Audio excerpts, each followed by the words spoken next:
អត់ដែរហ៊ានញ៉ាំអាហារដែលវាមានជាតិខ្លាញ់សោះហេតុអីក៏នៅតែឡើងគីឡូទៀតចង់ប្រាប់អ្នកទាំងអស់គ្នាថាចាតែយើងឡើងគីឡូមិនមែនតាក់ទងមកពីយើងថាញ៉ាំជាតិខ្លាញ់ឬមួយញ៉ាំអាហារណាមួយទេសំខាន់គឺបរិមាណអាហាររួមដែលយើងញ៉ាំពេញមួយថ្ងៃរបស់ល្ងាចនោះវាលើសពីតម្រូវការរបស់រាងកាយរបស់យើងអត់បើសិនជាអ្នកទាំងអស់គ្នាញ៉ាំលើសគឺវានឹងធ្វើអ្នកទាំងអស់គ្នាឡើងគីឡូហើយអាហារដែលគួរឲ្យខ្លាចបំផុតមិនមែនជាតិខ្លាញ់ទេណាអ្នកទាំងអស់គ្នាដែលធ្វើយើងឡើងគីឡូលឿនខ្លាំងមែនទែនគឺពួកប្រភេទអាហារដែលវាមានជាតិស្ករមានជាតិម្សៅខ្ពស់រាងកាយរបស់យើងគឺយើងត្រូវការជាតិស្ករក្នុងមួយថ្ងៃគឺ6ស្លាបព្រាកាហ្វេហើយយើងគិតមើលនៅក្នុងបាយក៏មានជាតិស្ករផ្លែឈើក៏មានជាតិស្ករហើយនៅអាហារម្សៅផ្សេងទៀតអាហ្នឹងគឺសិតតែមានជាតិស្ករទាំងអស់អញ្ចឹងនៅពេលដែលយើងញ៉ាំលើសពីតម្រូវការរាងកាយរបស់យើងគឺរាងកាយយើងវាយកមកផ្ទុកទៅជាជាតិខ្លាញ់ដើម្បីយកមកប្រើប្រាស់នៅពេលដែលយើងខ្វះខាតពេលដែលយើងញ៉ាំមិនមែនត្រឹមតែធ្វើយើងឡើងគីឡូលឿនទេជាពិសេសគឺឡើងខ្លាញ់ក្បាលពោះក៏លឿនដូចគ្នា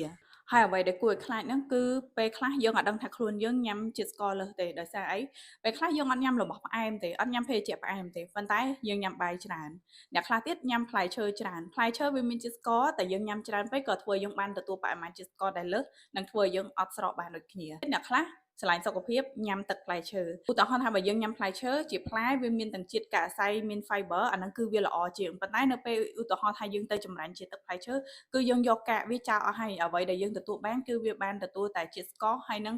បានវីតាមីនខ្លះបើសិនជាយើងញ៉ាំជាផ្លែឈើស្រស់តែម្ដងគឺយើងបានទទួលជាតិកាកអាស័យ fiber អញ្ចឹងហើយអ្នកទាំងគ្នានឹងឆាប់ឆ្អែតជាងតែបើសិនជាអ្នកទាំងគ្នាទៅញ៉ាំជាទឹកផ្លែឈើអ្នកទាំងគ្នាគិតមើលថាតើយើងត្រូវការផ្លែឈើប្រមាណនាំតែយើងបានទឹកផ្លែឈើមួយកែវឬមួយក៏យើងទិញដូចជាទឹកក្រូចដែលគេកិនលក់នៅតាមផ្សារក្នុងមួយដបហ្នឹងគឺប្រើក្រូចច្រើនមែនទែននាំតែបានទឹកក្រូចមួយដបហ្នឹងហើយអ្នកខ្លះគឺគាត់ញ៉ាំលេងម្ដងមួយដបនឹងតែម្ដងឬមួយក៏យ៉ាងច្រើន2ដងទេ